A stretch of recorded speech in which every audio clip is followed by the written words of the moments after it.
Welcome to Penrose Learning, where we make understanding easy.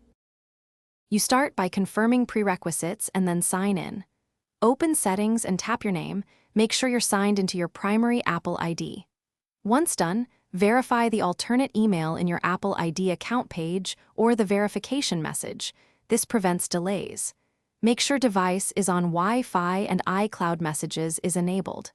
Next, you'll add the email to iMessage settings so messages can route to that address. Don't skip the verification step because iMessage won't accept You now add the alternate email directly to iMessage. Open Settings, tap Messages, then Send and Receive. This lists all reachable addresses.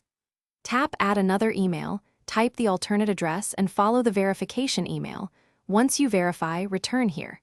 Next, check the box beside that email and set it as the address for Start New Conversations from if you want outbound texts to show that email. Make sure your Apple ID shows the same email to avoid mismatch errors when sending.